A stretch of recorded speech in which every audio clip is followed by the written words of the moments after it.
Queridos hermanos, queridas hermanas, deseo que Dios les bendiga abundantemente. Es un placer estar con ustedes en esta clase que tenemos de libros proféticos. Bueno, espero que hasta donde estemos avanzando se esté entendiendo el tema de la clase. Este subtema que estamos analizando es cómo el tema de la adivinación y de la profecía parecen unirse, ¿no es cierto? Y que el texto bíblico nos da evidencia de que esto existía tanto fuera de Israel como dentro de Israel, ¿no? Pero que evidentemente esto va a estar muy ligado a la persona o al personaje, diríamos, del profeta, porque las culturas antiguas, sus profetas tenían estos poderes adivinatorios, ¿no? O estos rasgos de adivinos. No sucederá con el profeta de Dios. El profeta de Dios no tendrá bajo ninguna circunstancia ningún rastro de adivinación, pero se va a enfrentar con estas situaciones. Y habrá cosas que a nosotros no las entendamos tanto, y en mi caso me quedo ahí porque no le encuentro explicación, pero que sí nos sitúan en el hecho de entender este fenómeno, ¿no? Este fenómeno de adivinación a la luz del texto bíblico y a la figura del profeta. Voy a compartir la pantalla para guiarnos en la clase, y estamos viendo acerca de las formas de adivinación, ¿verdad? Y dijimos que había dos formas de adivinación. Una que es inductiva, que ya la vimos la clase pasada, y hoy vamos a ver lo que es la adivinación intuitiva, ¿no? Intuitiva. Bueno, son tres las formas de adivinación que encontramos en el texto bíblico. De esta forma de adivinación, una es la orinomancia, la otra es la necromancia y la otra es la cresmología. Las vamos a ir viendo una a una. De las tres, la más importante, hermanos, desde el punto de vista bíblico, ¿verdad? Desde el punto de vista bíblico, tiene que ver con la cresmología. Eso ya lo vamos a analizar, ¿no? ¿Qué es la cresmología? Desde el punto de vista bíblico es lo más importante. Bien, orinomancia. La orinomancia tiene que ver básicamente, hermanos, con la interpretación de los sueños, ¿verdad? La interpretación de los sueños. Hay una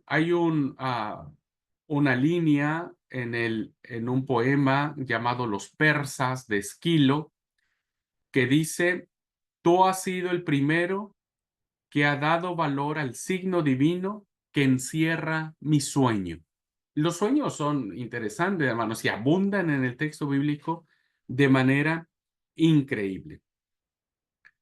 Esto está aquí, ¿verdad? Lo dijo en el libro Los persas Esquilo: tú has sido el primero que ha dado valor al signo divino que encierra mi sueño. Por lo tanto, el sueño va a venir a ser un medio por el cual se conocerán las cosas, ¿no? Se conocerá el futuro, se conocerán ciertas y determinadas situaciones. Y en ese sentido,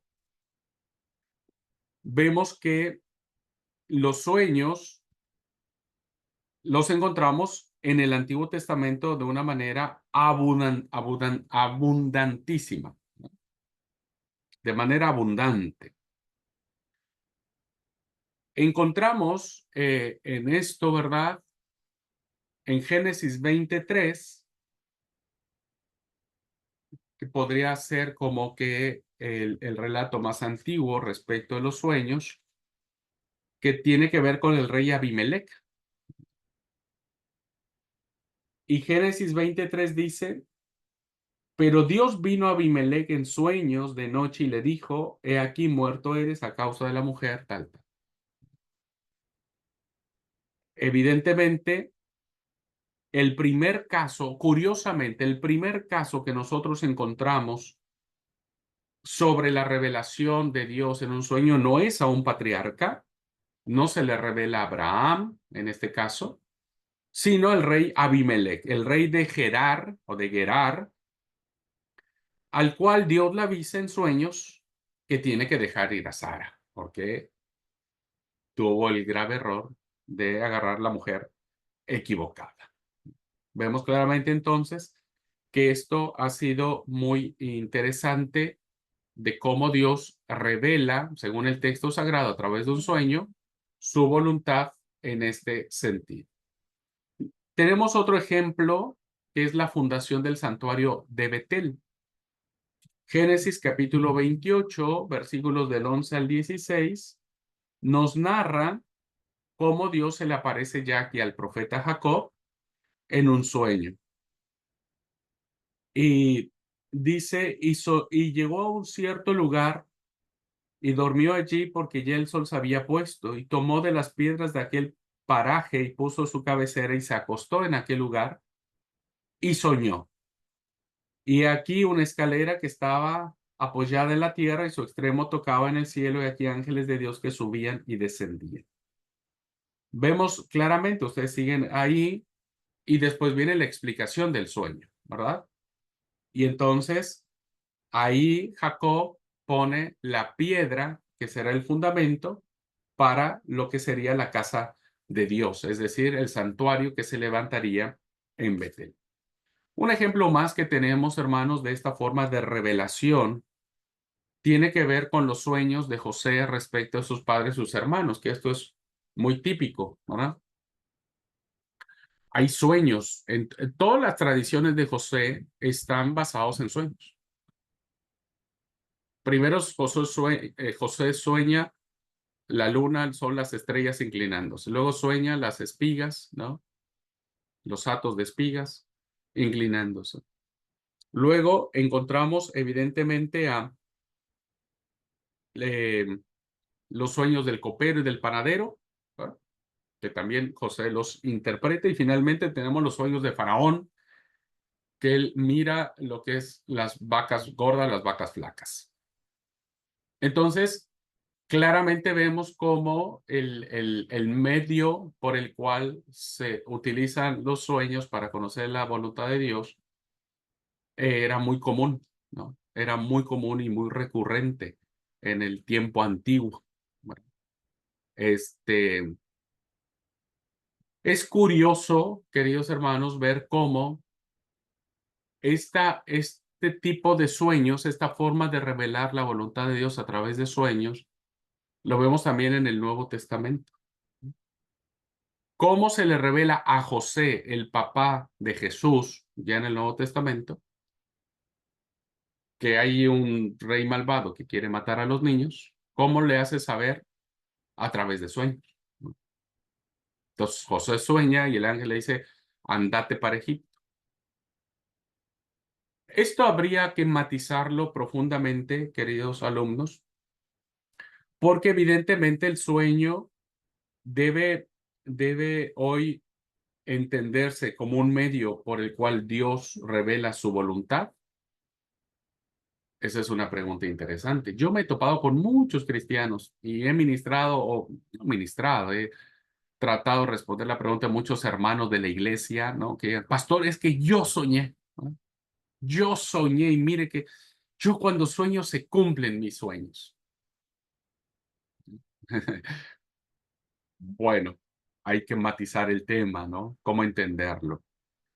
Eh, pero de los casos más significativos del tema de los sueños, de la orinomancia, lo tenemos en un relato que tiene que ver en el libro de los jueces con Gedeón. Bueno, ahí está, el copero y panadero, lo del faraón de José, y la historia de Gedeón. ¿Quieren buscarla, hermanos? Si alguien me ayuda a leerlo, por favor. Jueces capítulo 7, versículos del 10 al 15. Una historia muy interesante. Vamos a verlo. Por favor, si alguien quisiera. 7 del 10 al 15 de Jueces.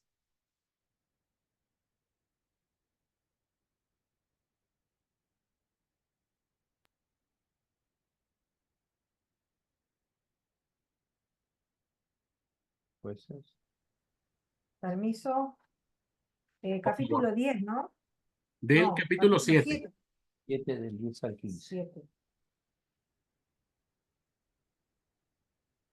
Dice así, Jueces 7, del 10 al 15. Y el Señor le contestó, levántate, ¿qué haces allí postrado? Los israelitas han pecado y han... Ah, no, estoy leyendo Josué, perdón. Sí, no, jueces.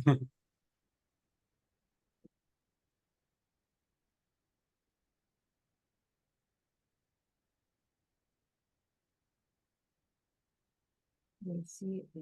Del 10.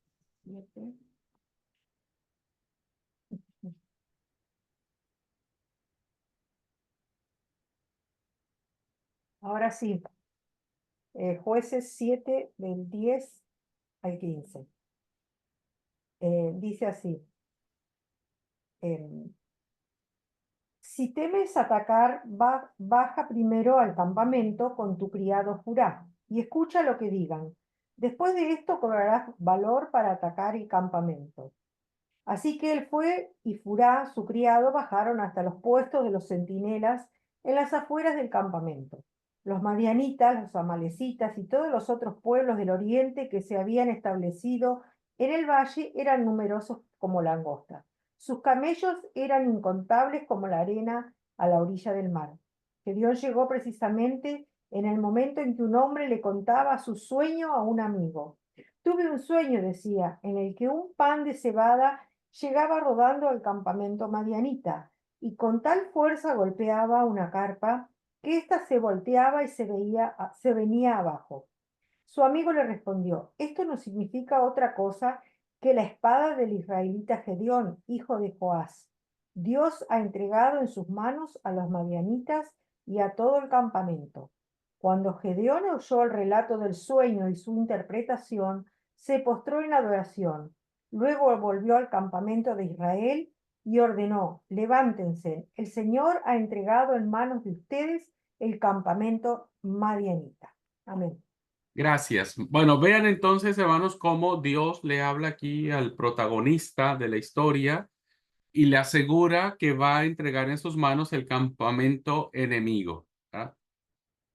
Una palabra tan inmediata de Dios parece motivo suficiente de confianza. Sin embargo, el Señor le añade, si no confías, si no me crees, si no te atreves, el Señor le dice, baja con tu escudero, fura hasta el campamento, y cuando oigas lo que dicen te sentirás más tranquilo, ¿no? Es como una confirmación. Entonces, cuando él baja y escucha a Gedeón el relato del sueño que tiene el centinela y la interpretación que le da el compañero, fíjense, hay un sueño y hay una interpretación del sueño. Mira que he soñado una hogaza de pan de cebada que venía rodando contra el campamento de Madián, llega a la tienda, la embiste, cae sobre ella y la revuelve de arriba abajo. ¿Cómo interpreta esto? ¿Cómo se interpreta el sueño? Dice, esto significa la espada del israelita Gedeón, hijo de Dios. Eso, y con eso a Gedeón le da como que la confianza, como decir, ok, ahora voy más seguro, voy más tranquilo. Es una narración muy curiosa porque solo tendría que haber confiado en la palabra de Yahvé. Sin embargo, el narrador nos cuenta que tuvo que haber una necesidad de un sueño y de una interpretación del sueño, que era muy común, como para darle la confianza a Gedeón y ganar la guerra. Bueno, esta forma de adivinación intuitiva, hermanos, pues evidentemente nos plantea estos medios de comunicación a través por sueño. También los sueños, en el texto bíblico, hermanos, el sueño puede cumplir una función más amplia. Es decir, un sueño puede desvelar todo el curso de la historia. Vean ustedes la historia de José, cuando él ve que vienen 7 años de abundancia y 7 años de escasez, son 14 años, ¿verdad? De problemas que va a existir en una nación. Y en el caso de Daniel, donde el rey Nabucodonosor tiene dos importantes visiones sobre el sentido de la historia y el dominio absoluto de Dios, y Daniel tiene un sueño de manera paralela. Y Daniel ve, ¿verdad?, en la visión de la estatua y demás. El sueño, en el tema bíblico, hermanos, también se le conoce como de incubación. ¿Por qué? Porque antes, en la antigüedad, se iban a los santuarios o a los lugares que se consideraban como fuente de bendición para tener el sueño. Es decir, de manera deliberada iban a, a un lugar sagrado, diríamos. Entonces, para que en ese lugar sagrado tuvieran este sueño y esta revelación y conocieran. El caso más específico que tenemos en el texto bíblico de esta forma de conocer la voluntad de Dios, en este caso, la encontramos en el primer libro de los Reyes, capítulo 3, versículo 5,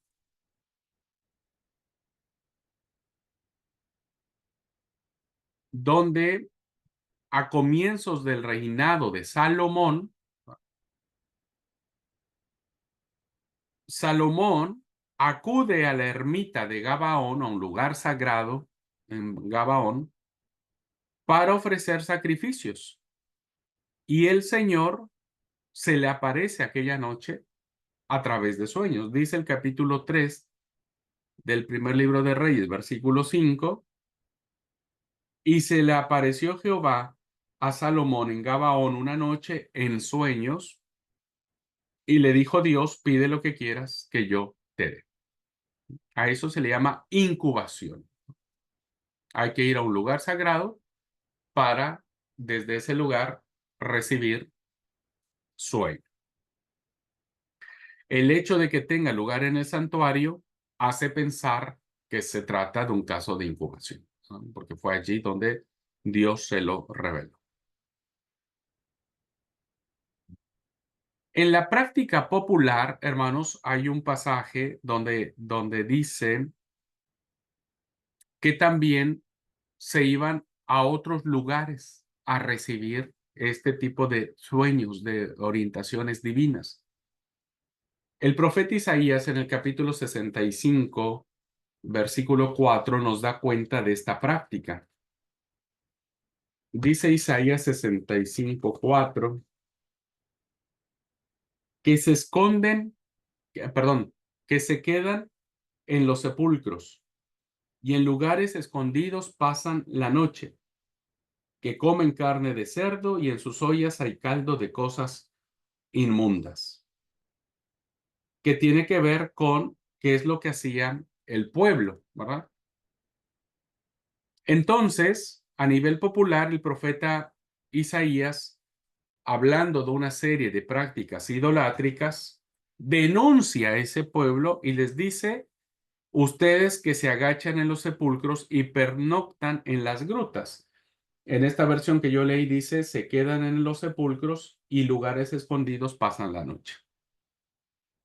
Este autor que aparece ahí en su pantalla, llamado Osterley, dice, explica esto, qué es lo que significaba lo que nos dijo el profeta Isaías.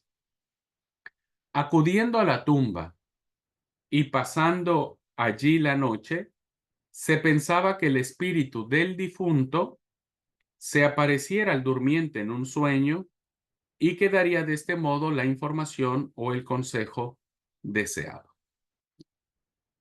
Eran las prácticas comunes, iban a los cementerios, diríamos, y ahí su difunto se le aparecía en sueños y les decía lo que querían saber.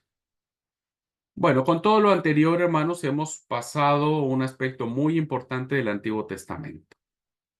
Los sueños, tan estimados a veces como medio de revelación divina, suscitan o despiertan en otros casos muchas reservas e incluso fuertes críticas. ¿Por qué? Porque, bueno, el caso de Gedeón, ¿por qué tiene que haber un sueño de esa manera? Y la interpretación del sueño no la da un profeta, diríamos, sino, o un hombre de Dios, sino un enemigo. Pero son los medios que encontramos en la Biblia respecto de esto, ¿verdad?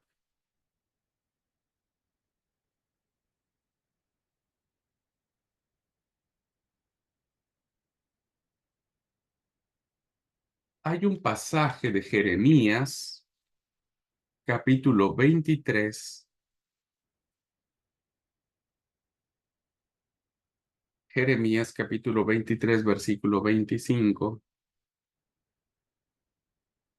Que nos permite a nosotros tener como la regla de este tema los sueños, o al menos tratar de entender un poco el tema. Por favor, búsquenlo, Jeremías, capítulo 23, versículo 25.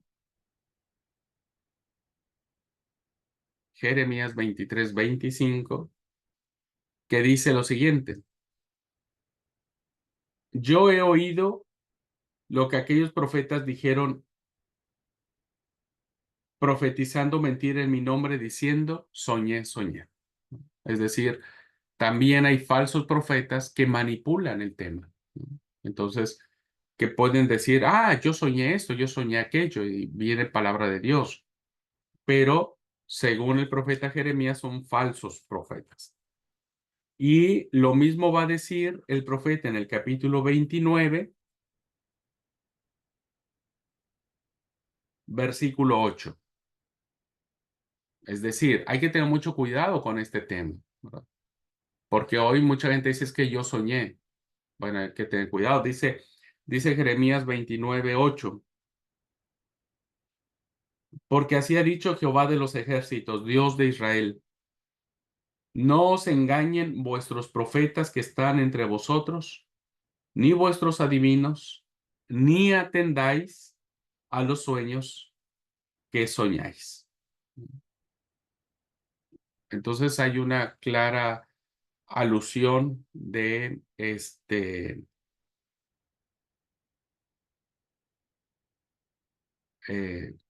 de tener mucho cuidado respecto de cómo encaramos el tema de los sueños. Pero fue una forma antiguamente muy utilizada para transmitir, en este caso, la voluntad de Dios. Bueno, luego tenemos, hermanos, en la otra forma de adivinación intuitiva, tenemos la necromancia. La necromancia. La necromancia no es otra cosa más que la consulta a los muertos. A los muertos. La consulta a los muertos para obtener de ellos la información deseada es un fenómeno muy, muy extendido en el mundo antiguo. Y según el testimonio de la Biblia, lo encontramos en la práctica cananista. El libro del Deuteronomio nos plantea qué era lo que se iban a encontrar el pueblo de Israel cuando conquistaran la tierra cananita. Y dice el Deuteronomio en el capítulo 18, del 9 al 11, dice: cuando entres a la tierra que Jehová tu Dios te da, no aprenderás a hacer según las abominaciones de aquellas naciones. No se ha hallado en ti quien haga pasar a su hijo o a su hija por el fuego, ni quien practique adivinación, ni agorero, ni sortilegio, ni hechicero, ni encantador, ni adivino, ni mago, ni quien consulte a los muertos. Ni quien consulte a los muertos. Es decir, ya entre los cananeos, esta consulta a los muertos era una práctica muy, muy arraigada, ¿no? Los egipcios también practicaban esta clase de adivinación, preguntándole a los muertos. El profeta Isaías, en el capítulo 19, versículo 3, da muestra de cómo los babilonios usaban esta forma de adivinación. Dice Isaías 19:3, y el espíritu de Egipto se desvanecerá en medio de él, y destruiré su consejo. Preguntarán a sus imágenes, a sus hechiceros, a sus evocadores y a sus adivinos.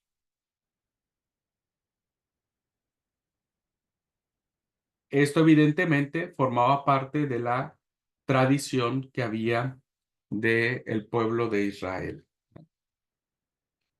Bueno, yo ustedes seguramente tienen otras traducciones. Solamente quiero consultar cómo lo traduce esta versión. Dice, será sofocada la animosidad egipcia, yo anularé sus planes, consultarán a ídolos y brujos, a nigromantes y adivinos. Así lo dice la Biblia de Jerusalén. Y esta práctica, hermanos, no solamente era plena de los cananeos, de los egipcios, sino también de los israelitas. Los mismos israelitas tienen estas formas de creer. Sí.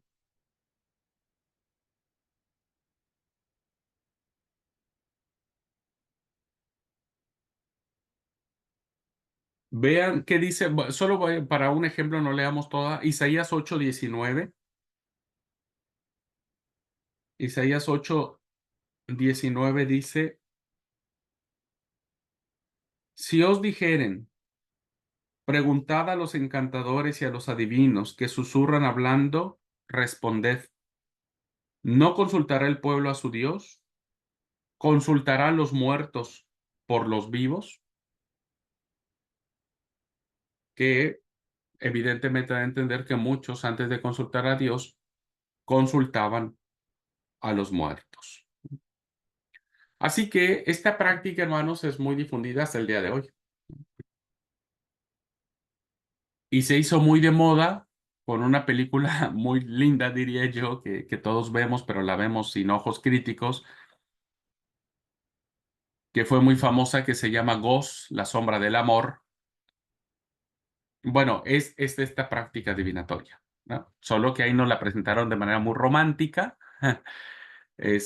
pero evidentemente la consulta a los muertos y cómo esa película revive nuevamente este deseo de que los muertos tienen la facultad de decirnos cosas. Se cree que los muertos no solo sobreviven después de muertos, sino que tienen poderes sobrenaturales de conocimiento. Bueno, no sé, hermano, si sucedería en mi caso, si yo me muriera y alguien me consultara algo, la verdad que no sé si les podría ayudar mucho. Creo que de todos, nadie me consultaría a mí. Así que, pero esta idea, ¿no? De que los muertos viven después de estar muertos, pero que tienen estos poderes como que se les da esta facultad. Dije, bueno, si eso fuera real, estaría yo agradecido para que conociera yo un poco más. Pero bueno, evidentemente esto es parte de la idea de la necromancia. Uno de los ejemplos más famosos que tenemos es de la consulta del rey Saúl a la pitonisa de Endor, en donde se le pide que, donde se ve que se evoca al espíritu de Samuel. Bueno, la batalla con los filisteos es inminente. Es una historia que conocemos mucho, está en 1 Samuel 28. Bueno, la batalla contra los filisteos está allí, a punto de desarrollarse.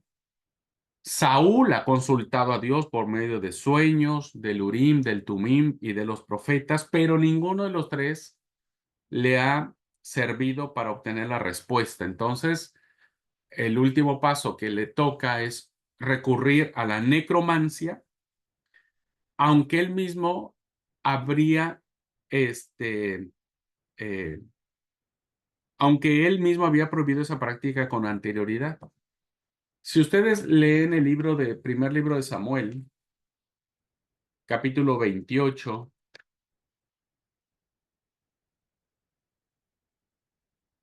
primer libro de Samuel, capítulo 28, versículo 3 dice, ya Samuel había muerto y todo Israel lo había lamentado, y la habían sepultado en Ramá, su ciudad, y Saúl había arrojado de la tierra a los encantadores y adivinos. Por eso es que cuando va Saúl a ver a la nigromante, ¿no?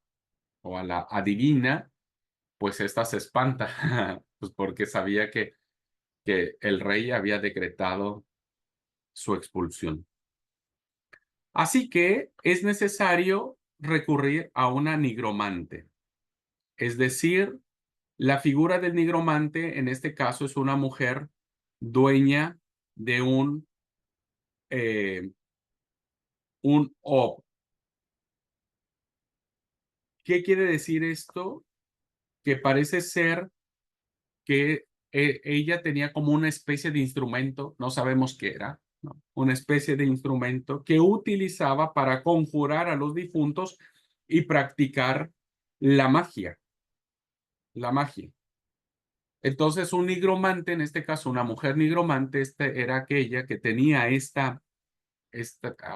artefacto que podía invocar a cualquier muerto y entonces el muerto poder venir a la vida para explicarle, ¿no? La mujer, al parecer, ¿verdad? Tiene aparentemente la capacidad de evocar a cualquier difunto que se le pida, como lo demuestra la pregunta que aparece en el versículo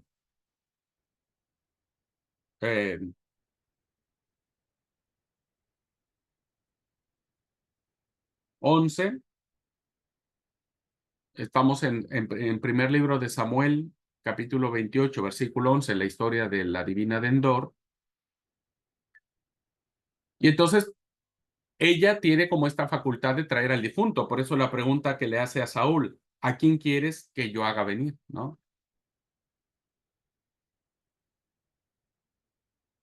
Eh, y entonces, al parecer, solo ella lo ve. El relato, hermanos, no nos dice más, no es un relato que nos habla acerca de cuál fue la técnica, el instrumento, las palabras, la fórmula que esta mujer pudo haber dicho para traer el difunto a la vida, ¿verdad? Entonces, dice el texto, versículo 11, y Saúl le respondió, haz que venga Samuel. Samuel ya murió, ¿verdad? Y viendo la mujer a Samuel, clamó en voz alta, y aquella mujer, y habló aquella mujer a Saúl diciendo, no, insisto, el relato no nos dice cómo lo ve, ni qué hizo, ni qué práctica, ni qué, ¿no? Movimiento de manos hizo. No, no nos dice. Lo único que nos dice es, viendo la mujer a Samuel, es decir, solo ella lo ve. Solo ella lo ve. Saúl debe confiar en la palabra de esta mujer, porque el texto nos dice que Saúl lo ve. Porque cuando la mujer, la pitonisa, ve a Samuel, eh, inmediatamente la mujer le dice a Samuel y le dijo, ¿por qué me has engañado? Tú eres el rey. Le dijo, no temas, ¿qué has visto? Y la mujer dijo lo que ella miró. Entonces Saúl debe confiar en su palabra y una descripción vaga, como la de un anciano envuelto en un manto. El típico engaño que se tiene hoy en día. ¿Tu mujer es rubia? Sí. Ah, bueno, entonces ya le dio la clave de cómo seguir, ¿no? Cuando uno va con ese tipo de adivinos. Y lo único que le dice la mujer es que yo veo a un anciano que viene cubierto de un mando. Entonces Saúl dice, ah, es Samuel, aunque él nunca lo ve. Con esto llegamos al punto culminante. Cuando el hombre se siente olvidado de Dios, acude a un difunto para que, como le dijo Samuel a Saúl a Samuel, yo quiero que vos me digas qué es lo que debo de hacer. Este es un ejemplo clásico, ¿verdad? Es un ejemplo clásico que tiene que ver con la consulta a los muertos. No es que el muerto exista, porque El relato no nos dice que Samuel vivía realmente. Esta es una palabra de una nigromante a la que evidentemente no le damos ningún crédito de verdad. Como no le damos a ningún crédito de verdad, ningún disque adivino que hoy puede consultar a los muertos. Bueno, otra forma que encontramos en esto, hermanos, tiene que ver con el terafín, ¿verdad?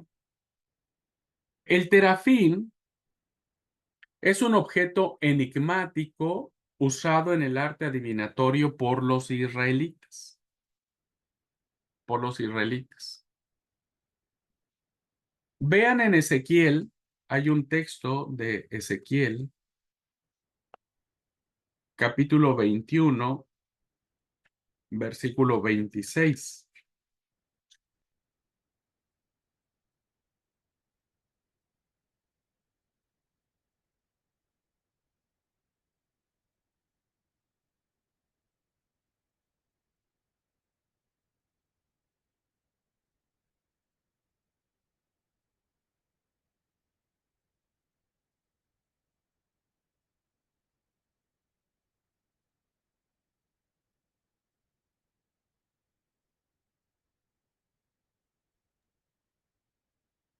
Leo. Un segundo. 21-21, aparece. Sí, 21-21, perdón, claro. Yo no sé dónde saqué el 21-26. Sí, por favor, 21-21. Dice así, porque el rey de Babilonia se ha detenido en una encrucijada, al principio de los dos caminos, para usar de adivinación. Ha sacudido las saetas, consultó a sus ídolos y miró el hígado. Gracias, gracias, amigo. Vean entonces cómo tenemos esta forma de, de adivinación, ¿verdad? Dice,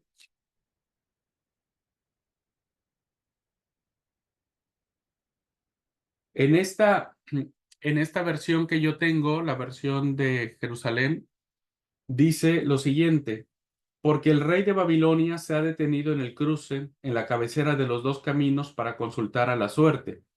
Ha sacudido la flecha, ha interrogado a los terafim, ha observado el hígado, ¿no?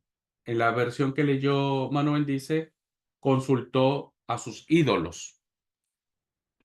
En la NBI dice, y consultó a los hígados de los animales. Ajá. Pero antes de eso, Bueno, todo el versículo dice, el rey de Babilonia se ha colocado en la bifurcación del camino y consulta los agurios, sacude las saetas, consulta los ídolos domésticos y examina los hígados de los animales. muy bien, gracias. Entonces, en esa versión son ídolos domésticos, que son los terafines, ¿no? Era una especie de idolitos, ¿no es cierto? De pequeños idolitos que los pueblos tenían para consultar. Eran como pequeñas estatuillas, ¿verdad? Que les daban cierto poder de adivinación.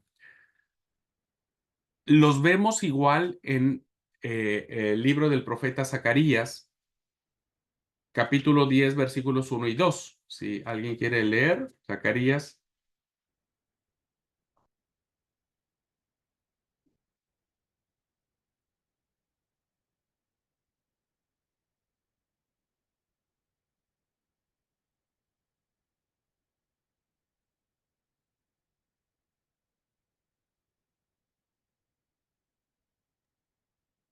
Zacarías 10, 1 y 2 dice, pídanle al Señor que llueva en primavera.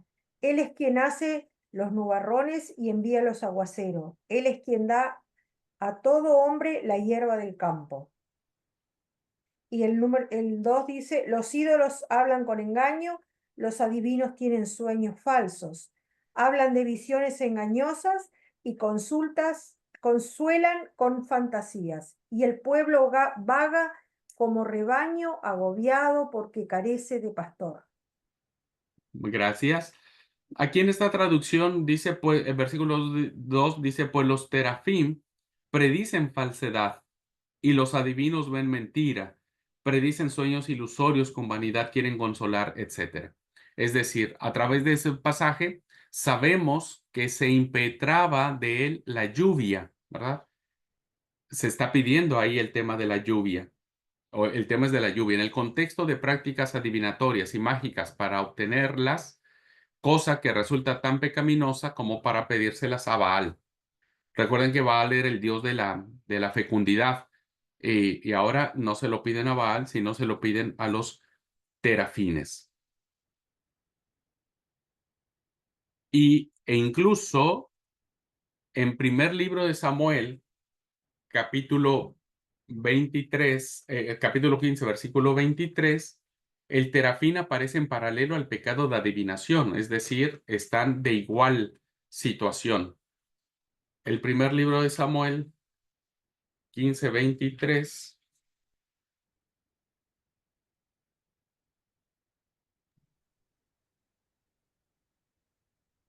Leo, Sí, por favor.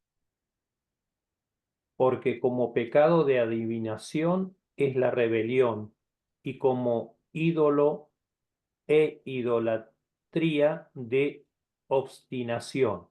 Por cuanto tú desechaste la palabra de Jehová, él también te ha desechado para que no seas rey. Vemos claramente que tanto la hechicería, la adivinación o la hechicería está con la consulta a los ídolos, que eran, insisto, estos terafines que predicaban el futuro. Lo que es interesante saber, hermanos, es que cuando hablamos de terafim, ¿verdad? Y cómo se le consultaba, no sabemos cuál era la práctica que tenía, si se hablaba con ellos, si ellos, no sé, no hay una forma, pero se consultaban a los ídolos o a los terafines, ¿no es cierto? Y el caso más emblemático es cuando Raquel marcha con Jacob hacia Canaán y le roba a su padre Labán sus ídolos o sus terafines. Sus terafines. Déjenme ver si.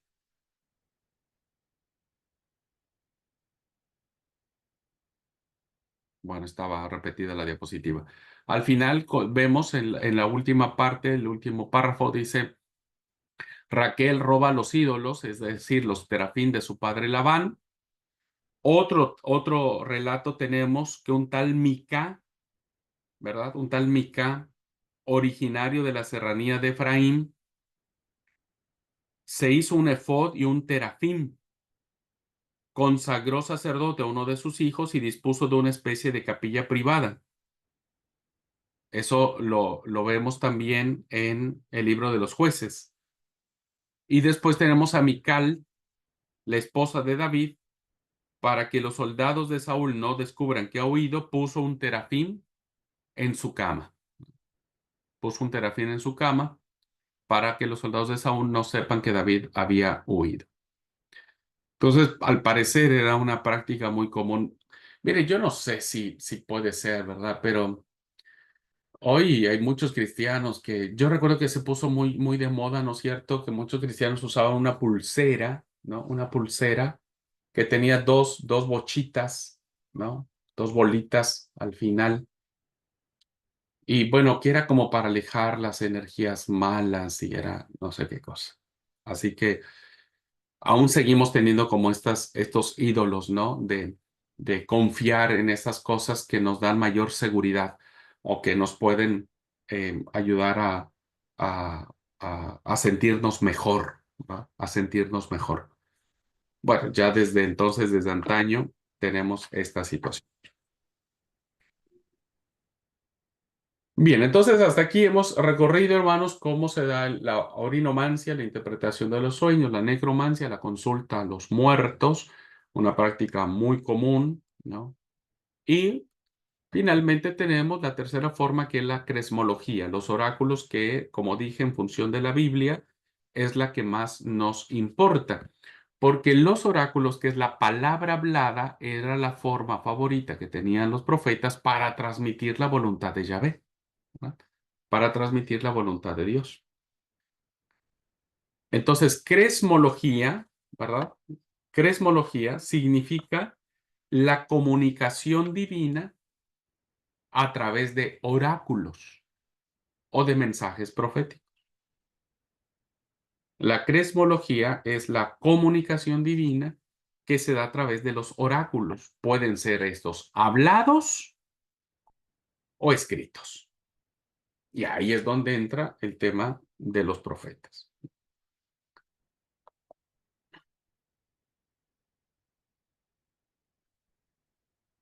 Bien, vamos a ver a continuación un catálogo de las diversas circunstancias en las que se consultaba el oráculo y lo vamos a ilustrar con ejemplos. Bueno, sabemos que un oráculo es conocer la voluntad de Dios a través de la palabra. Bueno, ¿cuándo se consultaba el oráculo? Esta forma de expresar la voluntad de Dios, cuando se elegía a un rey, a un jefe, a un monarca. El primer libro de Samuel, capítulo 16, versículo 12, atestigua esta parte y dice: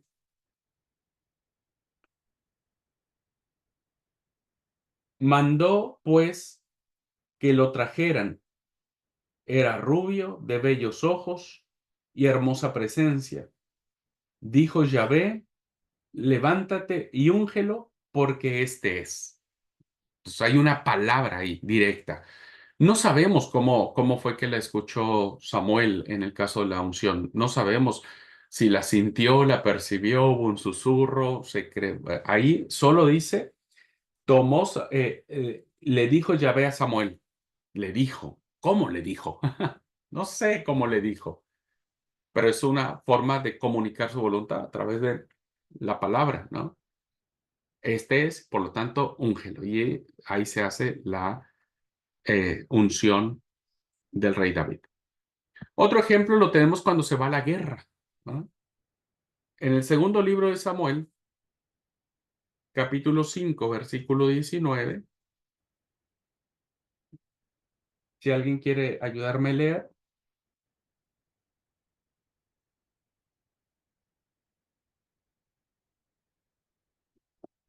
Permiso.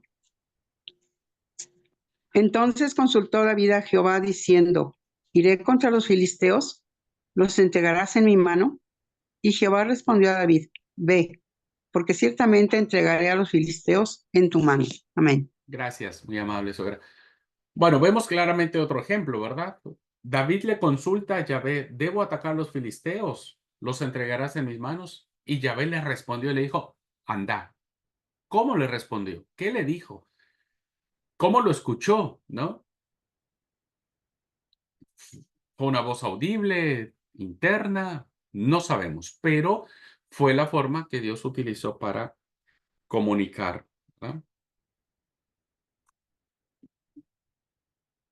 Otra forma que tenemos, hermanos, tiene que ver con la salud y la enfermedad. La salud y la enfermedad.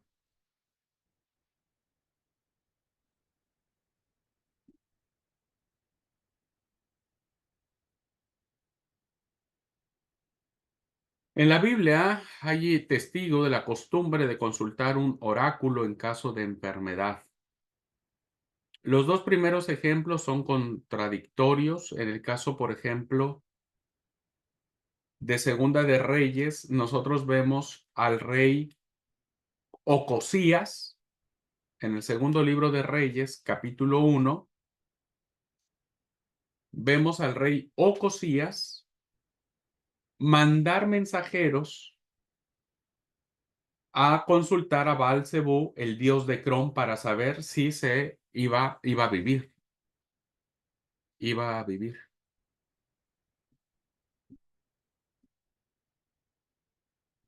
Y esto lo encontramos en el versículo 3.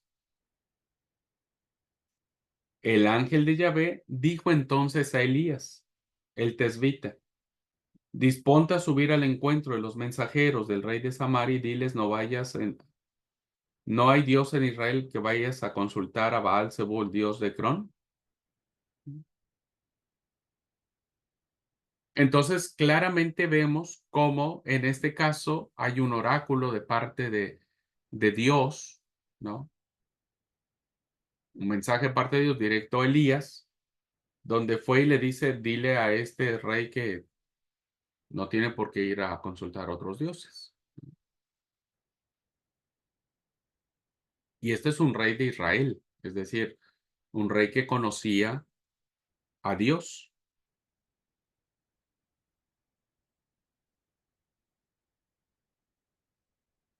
En caso contrario, hay un rey pagano que también consulta a Dios. En el capítulo 8 de este segundo libro de los Reyes, encontramos a el rey pagano Ben-Hadad de Siria que manda consultar a Yahvé a través de Eliseo.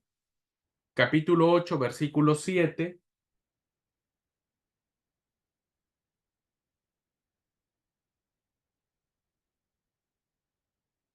Eliseo, adelante, por favor. Eliseo se fue luego a Damasco, y Ben-Hadad, rey de Siria, estaba enfermo, el cual dieron aviso diciendo, el varón de Dios ha venido aquí. Amén. Versículo 8, por favor. Y el rey dijo a Hazael, toma en tu mano un presente y ve a recibir al varón de Dios y consulta por él a Jehová diciendo, ¿sanaré de esta enfermedad? Gracias. Vean entonces la contradicción. En el primer relato, un rey de Israel va a consultar al dios Ecrón, ¿verdad? Y en este segundo relato, un rey pagano consulta a Yahvé por parte del profeta Eliseo. En ambos casos, los dos hacen la misma pregunta: ¿me curaré de esta enfermedad?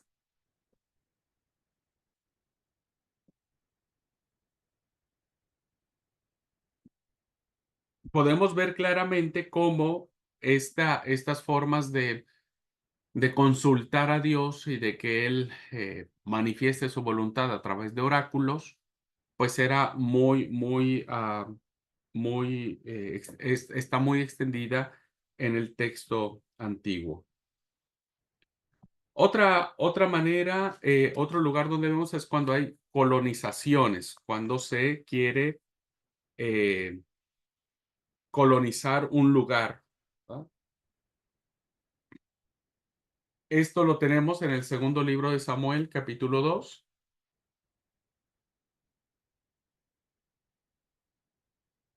Versículo 1.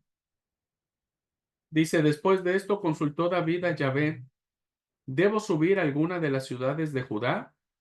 Yahvé le respondió, sí, sube. David preguntó, ¿a cuál subiré? Le respondió, a Hebrón. A Hebrón. Entonces vemos en este caso, ¿verdad? Que Dios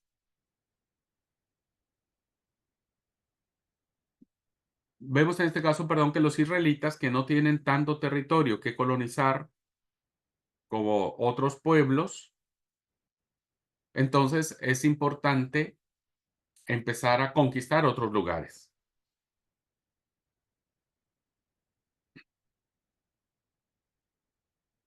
Y en este ejemplo vemos el protagonista es David.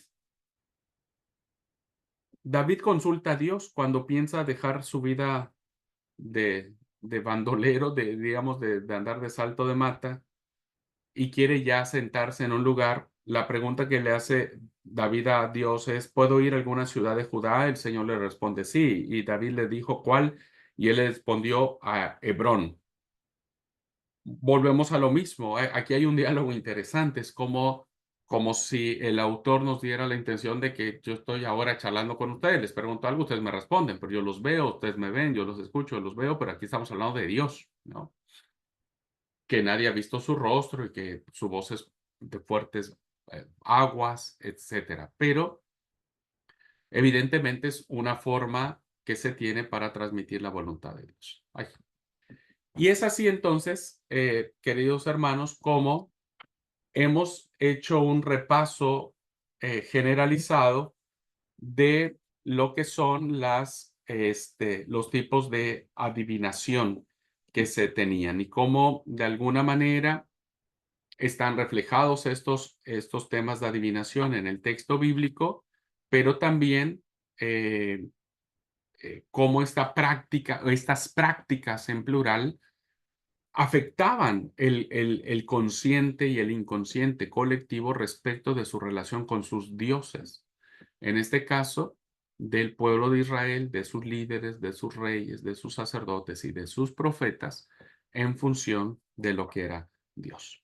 ¿Ok? Así que, bueno, hasta aquí dejamos este tema y si hay alguna pregunta, alguna duda, algún comentario, la podemos ver, porque vamos a pasar después a las denominaciones que tienen que ver con... Estas eran las formas, ¿me explico? Estas eran las formas. Algunas formas paganas, abominables para el Señor, condenadas por el Señor, y algunas formas que eran usadas por el Señor para transmitir su voluntad, principalmente los sueños y principalmente los oráculos, ¿verdad? Entonces, estamos hablando de las formas. Ahora, necesitamos ver quiénes echaban mano de esas formas.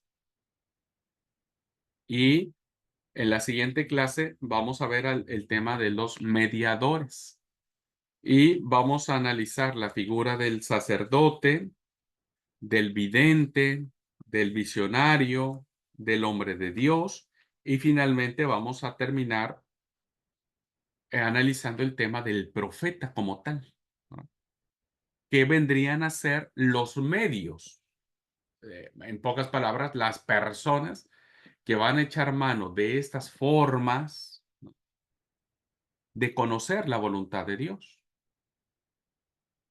Y esto va a ser muy interesante porque hay un desarrollo muy puntual de estas concepciones, de cómo se empieza a entender primero el sacerdote como mediador con Dios, luego vendrá el vidente, el visionario, el hombre de Dios, ¿no?, como denominaciones que se dará en el texto bíblico para estos personajes, que será interesantísimo porque les dicen unas veces vidente, otras veces visionario, otras veces hombre de Dios. Y al final de todo este desarrollo, ¿verdad?, vendrá a caer el término del profeta como tal, profeta como nosotros lo entendemos. Pero eso lo vamos a ver la clase anterior. ¿Alguna pregunta, hermanos, de la clase anterior y de esta? Si se logró entender, si tienen alguna duda, pregunta, comentario, quieren adivinarme algo, por favor, ayúdenme. Permiso. Sí, Bueno, a mí siempre me ha inquietado realmente qué fue lo que pasó. Si Dios fue el que habló con Saúl, para decirle que ya estaba desechado, o realmente la mujer logró su propósito, porque eso queda ahí como que Dios, se supone que Samuel es el que habla con Saúl, ¿no? Él le contesta, ¿para qué me hiciste venir? Entonces, pues termina la narración con la sentencia, ¿verdad? Pero no, no queda claro el quién es el que realmente habla. Cuando te platica se supone que la divina trae a la vida a Samuel. Bueno, se supone, ¿verdad?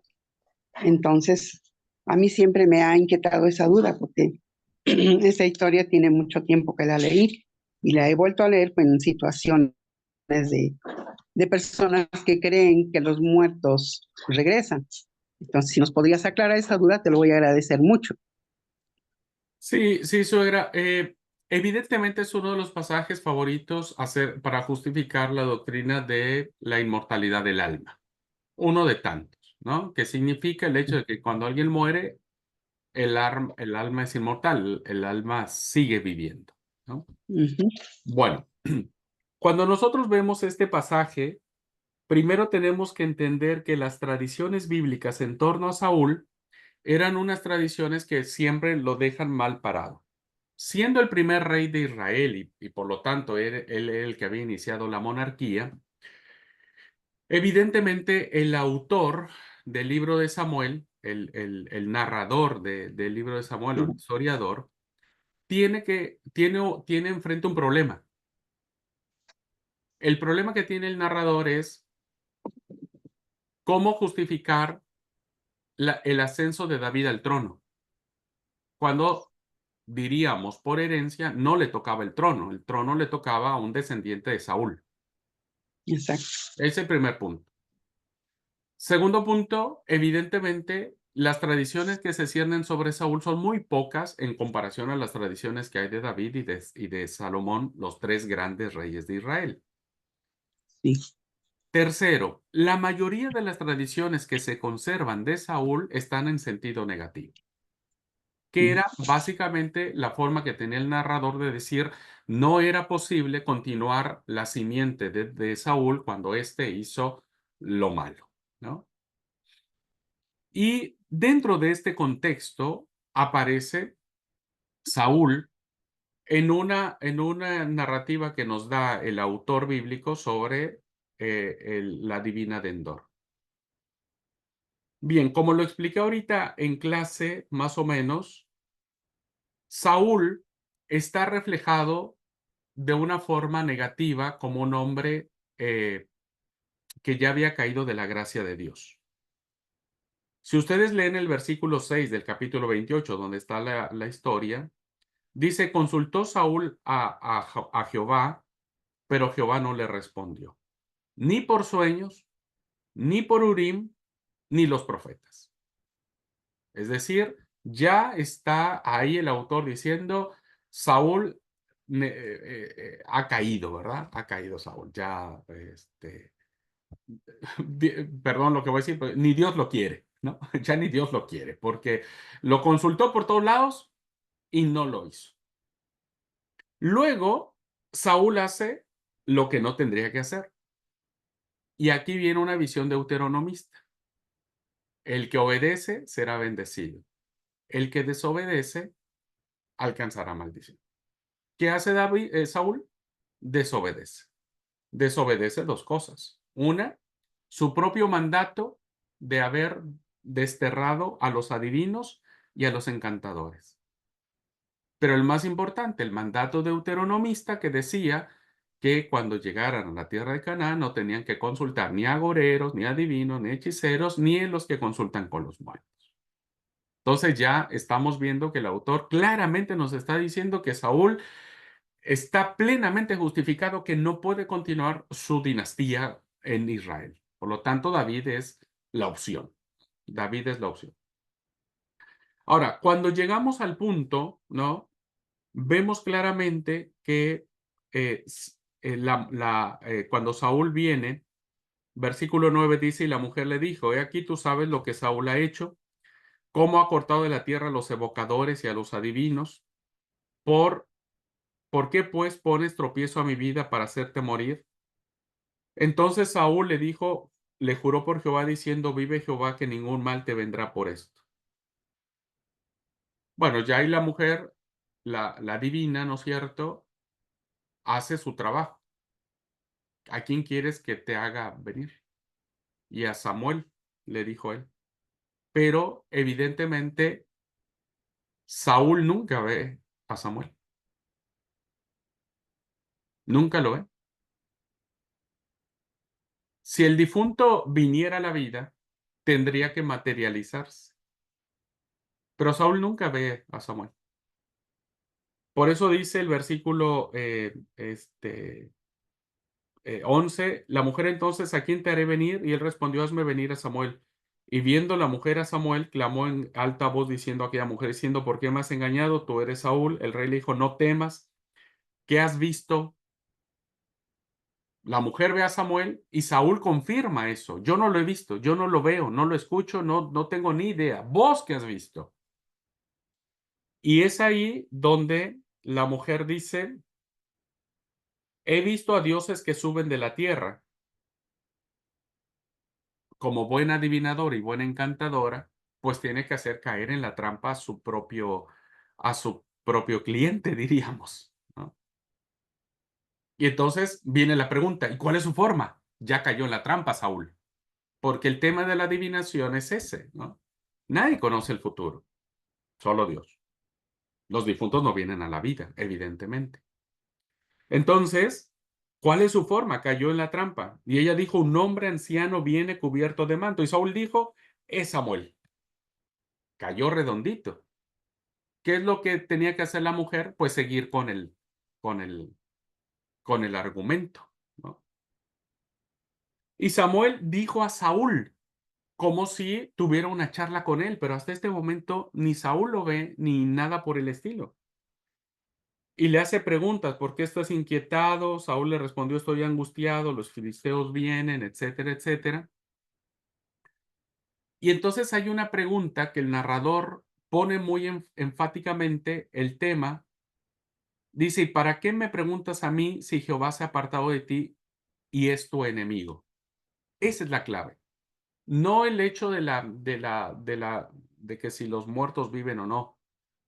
El autor en visión deuteronomista está planteándole que ha desobedecido y por lo tanto Dios ya se ha apartado de él. Ese es el punto central de la narración. Es Dios y por lo tanto dice, Jehová te ha hecho como dijo por medio de mí, pues Jehová ha quitado el reino de tu mano y lo ha dado a tu compañero David. Ahí está la justificación. Vos ya no tenés las tablas. Ahora quien tiene que asumir el cargo es David. Como tú no obedeciste a la voz de Jehová, ni cumpliste el ardor de su ira contra Amalek, por eso Jehová te ha hecho esto hoy. Es la clave deuteronomista del texto. Saúl desobedeció y por lo tanto la maldición lo alcanzó. Así que la narrativa no está en función del difunto, sino más bien de lo que supuestamente le dice el difunto. Y en esa narrativa está el tema de la obediencia versus desobediencia. Recuerden que estos textos se leen en línea deuteronómica.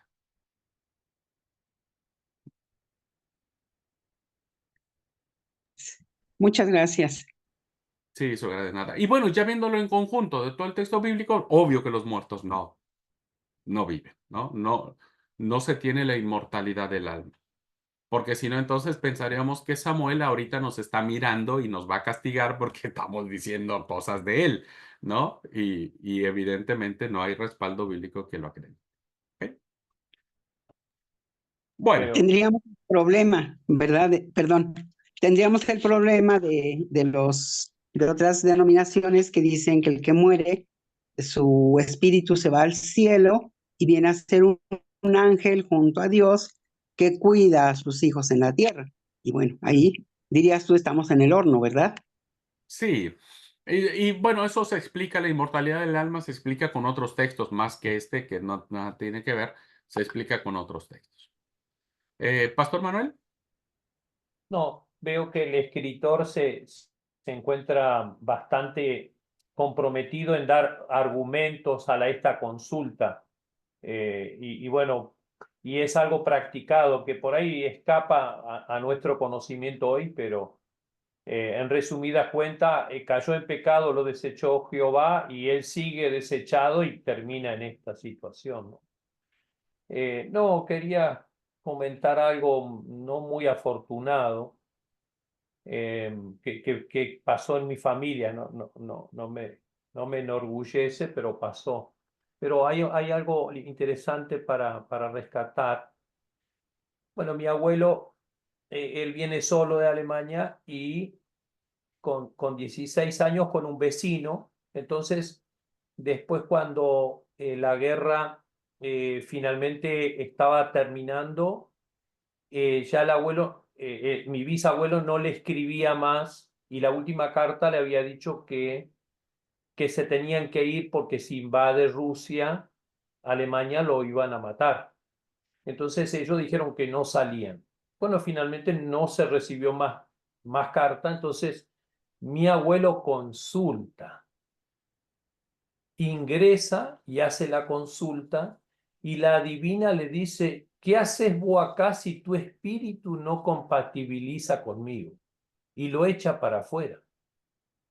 Y ya el abuelo había creído en el Evangelio, pero claro, en esta, ya que es muy practicado dentro de la Biblia, ¿no? Está muy mencionado dentro de la Biblia, ahí se ve que él no tenía claridad al respecto, y bueno, pero hay algo para rescatar que nosotros como cristianos en este caso no compatibilizamos con ese tipo de espíritus que son malignos, ¿no?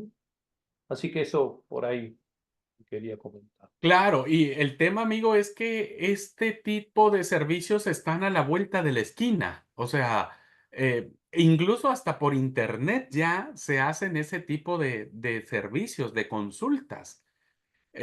No hay lugar en ninguna ciudad donde no haya un tipo que te quiera adivinar todo, ¿no es cierto? Y el problema es que los cristianos a veces, en esta falta de arraigo de su fe, nos pasa como a Saúl. Pues yo ya le pedí tanto a Dios, ya le pedí tanto a Dios y como que Dios no me responde y estoy desesperado, voy y busco mi horóscopo, ¿no?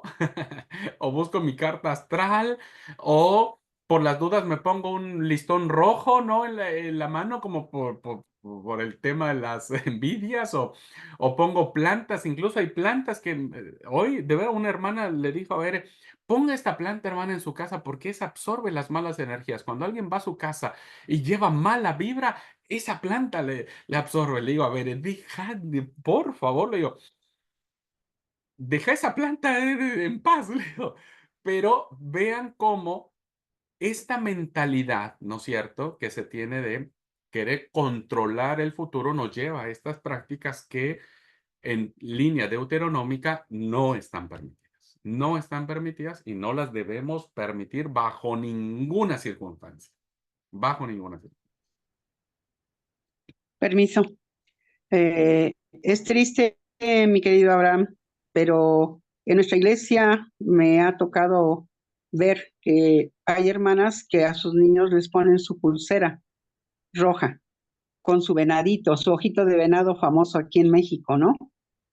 Y ha habido quien le gustan las piedras porque unas traen el amor, otras traen la buena suerte, otras el dinero y todo eso.